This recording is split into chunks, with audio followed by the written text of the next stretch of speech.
കുട്ടികളെ welcome to my channel. ഇന്ന് നമ്മൾ ഡിസ്കസ് ചെയ്യാൻ പോകുന്നത് ക്ലാസ് 7ലെ പാരലൽ ലൈൻസ് അഥവാ സമാന്തര വരകൾ എന്ന ചാപ്റ്ററിലെ ടെക്സ്റ്റുവൽ എക്സസൈസുകളാണ്. അതിൽ ഒന്നാമത്തെ question, draw the parallelogram below with the given measures, calculate the other 3 angles. ഈ പാരലലോഗ്രാം വരച്ച് അതിലെ ബാക്കി 3 ആംഗിൾസും കണ്ടുപിടിക്കുക. നമ്മൾ ആ പേര് കൊടുത്തിട്ടുണ്ട് ABCD എന്ന്. അതിൽ നമുക്ക് പാരലലോഗ്രാമിൻ്റെ പ്രത്യേകത അറിയാമല്ലോ. എന്താ? ഓപ്പോസിറ്റ് ആംഗിൾസ് എന്താണ്? ഈക്വൽ ആണ്. ഇവിടെ ആംഗിൾ എയും ആംഗിൾ സിയും ആണ് ഇവിടെ ഓപ്പോസിറ്റ്, ആംഗിൾ ബിയും ആംഗിൾ ഡിയും ഓപ്പോസിറ്റ് ആണ്. ഇവിടെ ആംഗിൾ എയുടെ മെഷർമെൻറ്റ് തന്നിട്ടുണ്ട് 60 ഡിഗ്രി. അങ്ങനെയാണെങ്കിൽ ആംഗിൾ സിയുടെ മെഷർമെൻറ്റ് എത്ര തന്നെ ആയിരിക്കും? 60 ഡിഗ്രി. വേറൊരു പ്രത്യേകത എന്താണ്? അഡ്ജസൻ്റ് ആംഗിൾസ്, അടുത്തടുത്തുള്ള ആംഗിൾസിൻ്റെ സം എന്ന് പറയുന്നത് 180 ഡിഗ്രിയാണ്. അതായത് ആംഗിൾ ബി കണ്ടുപിടിക്കുന്നത് എങ്ങനെയാണ്? 180ൽ നിന്ന് 60 മൈനസ് ചെയ്യുക, 120. ഓക്കെ, അപ്പോൾ ആംഗിൾ ബി 120 കിട്ടിക്കഴിഞ്ഞു. ആംഗിൾ ബി 120 ആണെങ്കിൽ അതിന് ഓപ്പോസിറ്റുള്ള ആംഗിൾ ഡിയും എത്ര തന്നെയായിരിക്കും? 120 ഡിഗ്രി. അപ്പോൾ നമ്മൾ ആംഗിൾസ് എല്ലാം കണ്ടുപിടിച്ച് കഴിഞ്ഞു. ഇനി നമ്മൾ ഇതിൻ്റെ ഫിഗർ വരയ്ക്കാം. ബോട്ടം ലൈൻ 5 സെൻറ്റിമീറ്റർ ആണ്. അപ്പോൾ സ്കെയിലും പെൻസിലും ഉപയോഗിച്ചുകൊണ്ട് ബോട്ടം ലൈൻ 5 സെൻറ്റിമീറ്റർ അടയാളപ്പെടുത്തുക. ദെൻ പ്രൊട്രാക്ടർ എടുത്തതിന് ശേഷം പ്രൊട്രാക്ടറിൻ്റെ സെൻറ്റർ എയിൽ വരത്തക്ക വിധത്തിൽ വയ്ക്കുക. വെച്ചിട്ട് ഇവിടുത്തെ റൈറ്റ് സൈഡിലെ 0യിൽ നിന്ന് 60 മാർക്ക് ചെയ്യുക. 60 മാർക്ക് ചെയ്തു. എന്നിട്ട് എയിൽ നിന്ന് ആ പോയിൻറ്റിലേക്ക് നീട്ടിയൊരു ലൈൻ വരയ്ക്കുക. അടുത്ത ബിയിലെ ആംഗിൾ മെഷർമെൻറ്റ് 120 ഡിഗ്രിയാണ്.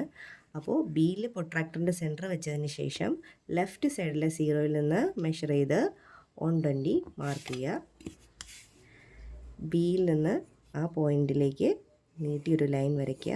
ഇനി നമുക്ക് ഈ സൈഡ് 3 സെൻറ്റിമീറ്റർ ആണല്ലോ. ലെഫ്റ്റ് സൈഡ് 3 സെൻറ്റിമീറ്റർ ആണെങ്കിൽ റൈറ്റ് സൈഡും 3 സെൻറ്റിമീറ്റർ ആവുമല്ലോ.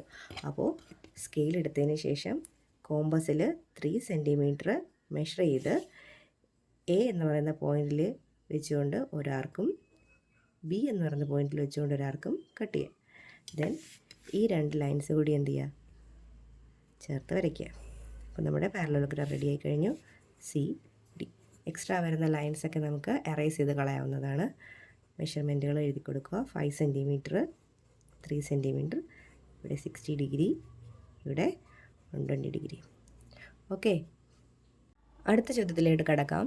The top and bottom lines in the figure are parallel. Find the angle between the green lines. ഞാനിവിടെ ടോപ്പ് ലൈനെയും ബോട്ടം ലൈനും പേര് കൊടുത്തിട്ടുണ്ട്. PQRS. PQവും RSും പാരലൽ ആണെന്ന് ക്വസ്റ്റ്യനിൽ പറഞ്ഞിട്ടുണ്ട്. നമുക്ക് കണ്ടുപിടിക്കേണ്ടത് ആംഗിൾ ABC ആണ്. Angle ABC. ഇവിടെ ആംഗിൾ BAQവും തന്നിട്ടുണ്ട്, ആംഗിൾ BCSും തന്നിട്ടുണ്ട്. ഇതിനു വേണ്ടി നമുക്ക് ഒരു ചെറിയ രീതിയിലുള്ള കൺസ്ട്രക്ഷൻ നടത്താം. AB എന്ന് പറയുന്ന ലൈൻ ഇങ്ങോട്ടത്തേക്ക് എക്സ്റ്റെൻഡ് ചെയ്യുക. അപ്പോൾ നമുക്ക് വേറൊരു പോയിൻ്റ് കിട്ടും. അവിടെ ഒരു D എന്ന് കൊടുത്തു കഴിഞ്ഞാൽ AD എന്ന് പറയുന്നൊരു ലൈൻ നമുക്ക് കാണാം. PQനെയും RSനെയും തമ്മിൽ കട്ട് ചെയ്യുന്ന AD എന്ന് പറയുന്ന ലൈൻ. ഇവിടെ ഈ ആംഗിളും ഈ ആംഗിളും, അതായത് ആംഗിൾ BAQവും ആംഗിൾ SDBയും ഇവിടെ എന്ത് ആംഗിൾസാണ്? ഓൾട്ടർനേറ്റ് ആംഗിൾസ് ആണ്. ഓൾട്ടർനേറ്റ് ആംഗിൾസ് എന്താ? ഈക്വൽ ആണ്. അപ്പോൾ ഇവിടെ 40 ഡിഗ്രി ആണെങ്കിൽ ഇവിടെ എന്ത് തന്നെ ആയിരിക്കും? 40 ഡിഗ്രി തന്നെ ആയിരിക്കും അല്ലേ? അടുത്തത് നമുക്ക് നോക്കിയാൽ കാണാം BCD ഒരു ട്രയാങ്കിൾ അല്ലേ? BCD ട്രയാങ്കിൾ ആണെങ്കിൽ ട്രയാങ്കിളിൻ്റെ പ്രത്യേകത എന്താ? ട്രയാങ്കിൾസിനകത്തിൻ്റെ ആംഗിൾസിൻ്റെ സം എത്ര ആയിരിക്കും? 180 ആയിരിക്കും. അപ്പോൾ ഇവിടെ 50യും 40യും ആണെങ്കിൽ ഈ പോയിൻറ്റിലെ ആംഗിൾ എന്ന് പറയുന്നത് എത്ര ഡിഗ്രി ആയിരിക്കും? 50യും 40യും ആഡ് ചെയ്തതിന് ശേഷം 180ൽ നിന്ന് മൈനസ് ചെയ്യുക. 180 മൈനസ് 50 40 ആഡ് ചെയ്താൽ 90. 180 മൈനസ് 90 എത്രയാണ്? 90. ഓക്കെ, ഇനി നമുക്ക് കണ്ടുപിടിക്കേണ്ടത് ആംഗിൾ ABC ആണ്. ഇവിടുത്തെ ആംഗിൾ മെഷർമെൻറ്റ് ഇവിടെ നോക്കിക്കഴിഞ്ഞാൽ ഇതാ AD എന്ന് പറയുന്ന ലൈനും BC എന്ന് പറയുന്ന ലൈനും കൂടി ലീനിയർ പെയേഴ്സ് ആണ്. ലീനിയർ പെയേഴ്സിൻ്റെ പ്രത്യേകത എന്താ? ലീനിയർ പെയേഴ്സിൻ്റെ ആംഗിൾസിൻ്റെ സം 180 ആയിരിക്കും. ഇവിടെ 90 ഡിഗ്രി ആണെങ്കിൽ ഇവിടെ എത്ര ആയിരിക്കും? 180 മൈനസ് 90. 180 മൈനസ് 90 എത്ര ഡിഗ്രിയാണ്? 90 ഡിഗ്രി. ഓക്കെ, അടുത്ത ക്വസ്റ്റ്യനിലേക്ക് കടക്കാം. In the figure the pair of lines slanted to the left are parallel. Also the pair of lines slanted to the right. Draw the figure. ഇവിടെ ഫിഗറിൽ നോക്കിയാൽ കാണാം. നമുക്ക് ഇവിടെ നമുക്ക് പേര് കൊടുക്കാം. ABCDE. അത് ലെഫ്റ്റിലേക്ക് ചരിഞ്ഞിരിക്കുന്ന ലൈൻസാണ് ABയും CDയും. അത് രണ്ടും പാരലലാണ്. അതുപോലെ റൈറ്റിലേക്ക് ചരിഞ്ഞിരിക്കുന്ന 2 ലൈൻസാണ് BCയും ഡിയും. ഇത് രണ്ടും പാരലലാണ്. നമ്മൾ ഈ ഫിഗർ വരയ്ക്കുകയാണ് വേണ്ടത്. ഈ ഫിഗർ വരയ്ക്കാൻ വേണ്ടിയിട്ട് നമുക്ക് ഇപ്പോൾ ഇവിടെ angle A B C 40 degree ആണല്ലോ. അപ്പോൾ അതിൻ്റെ നടുക്കിലൂടെ അതിൻ്റെ മധ്യഭാഗത്ത് മിഡിൽ ഭാഗത്തു കൂടി നമ്മളൊരു ലൈൻ പെർപെൻഡിക്കുലർ വരച്ച് കഴിഞ്ഞാൽ ഈ 40 ഡിഗ്രി 20 ഡിഗ്രി ആയിട്ട് എന്താവും, സ്പ്ലിറ്റ് ആവും. ആ മെത്തേഡിൽ നമുക്കിത് വരച്ച് നോക്കാം. വരയ്ക്കുന്നതിന് വേണ്ടി ആദ്യം നമുക്ക് 2 സെൻറ്റിമീറ്റർ മാർക്ക് ചെയ്യാം. 2 സെൻറ്റിമീറ്റർ മാർക്ക് ചെയ്തു. ബി ഡി പോയിൻ്റ് കൊടുത്തു. ബിയിൽ നിന്ന് പെർപെൻഡിക്കുലർ വരയ്ക്കുക. 90 ഡിഗ്രി പ്രൊട്രാക്ടർ എടുത്ത് മാർക്ക് ചെയ്തതിന് ശേഷം ഒരു ലൈൻ, പെർപെൻഡിക്കുലർ ലൈൻ നീട്ടി വരയ്ക്കുക. ദെൻ പ്രൊട്രാക്ടറിൻ്റെ സെൻറ്റർ ബിയിൽ വെച്ചതിന് ശേഷം പ്രൊട്രാക്ടറിൻ്റെ 0 പെർപെൻഡിക്കുലർ ലൈൻ വരത്തക്ക വിധത്തിൽ 20 ഡിഗ്രി മാർക്ക് ചെയ്യുക. ബിയിലേക്ക് നീട്ടി വരയ്ക്കുക. അടുത്തതുപോലെ പ്രൊട്രാക്ടർ തിരിച്ച് വെച്ച് പ്രൊട്രാക്ടറിൻ്റെ സെൻറ്റർ ബിയിൽ വരത്തക്ക വിധത്തിൽ പ്രൊട്രാക്ടറിൻ്റെ 0 പെർപെൻഡിക്കുലർ ലൈനിലും വരത്തക്ക വിധത്തിൽ 0, 10, 20 മാർക്ക് ചെയ്യുക. ദെൻ ആ പോയിന്റിൽ നിന്നുകൂടി ബിയിലേക്ക് ലൈൻ വരയ്ക്കുക. ഇനി നമുക്ക് ബിയിൽ നിന്ന് പോയിരിക്കുന്ന ലൈനിൻ്റെ അതേ പാരലായിട്ട് വേണം ഡിയിൽ നിന്നുള്ള ലൈൻ ലെഫ്റ്റിലേക്ക് വരയ്ക്കാൻ. അതിനായിട്ട് നമുക്ക് സെറ്റ് സ്ക്വയറും സ്കെയിലും ഉപയോഗിക്കാം. അതിൽ സെറ്റ് സ്ക്വയറിൻ്റെ ഒരു പെർപെൻഡിക്കുലർ സൈഡ്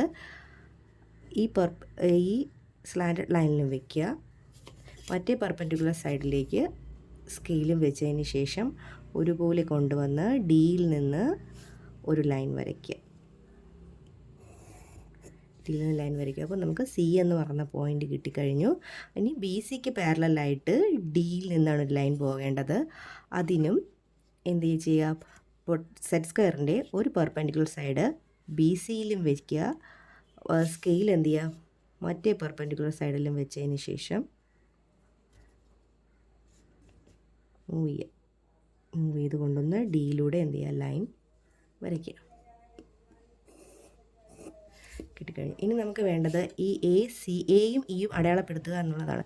അതിൽ സിയുടെ അതേ ലെവലിലാണ് എയും ഇയും വരേണ്ടത്. അതായത് ബി ഡിക്ക് പാരലായിട്ട് ഒരു ലൈൻ സിയിൽ കൂടി വരച്ചാൽ മതിയാകും. അതിന് ബി ഡിയിൽ ഒരു പെർപെൻഡിക്കുലർ സൈഡ് ബി ഡിയിലും വയ്ക്കുക. അടുത്ത പെർപെൻഡിക്കുലർ സൈഡിലേക്ക് സ്കെയിലും വയ്ക്കുക. എന്നിട്ട് ഒരുപോലെ കൊണ്ടുപോയതിന് ശേഷം സിയിലൂടെ എന്ത് ചെയ്യുക, ലൈൻ വരയ്ക്കുക. നമുക്കെല്ലാം കിട്ടിക്കഴിഞ്ഞു. ഇ എന്ന് പറയുന്ന പോയിൻ്റ് ഇവിടെയാണ്, എ എന്ന് പറയുന്ന പോയിൻ്റ് ഇവിടെയാണ്. ആവശ്യമില്ലാത്തതൊക്കെ ലൈൻസൊക്കെ നമുക്ക് എന്ത് ചെയ്യാം, എറൈസ് ചെയ്ത് കളയാം. ഓക്കെ.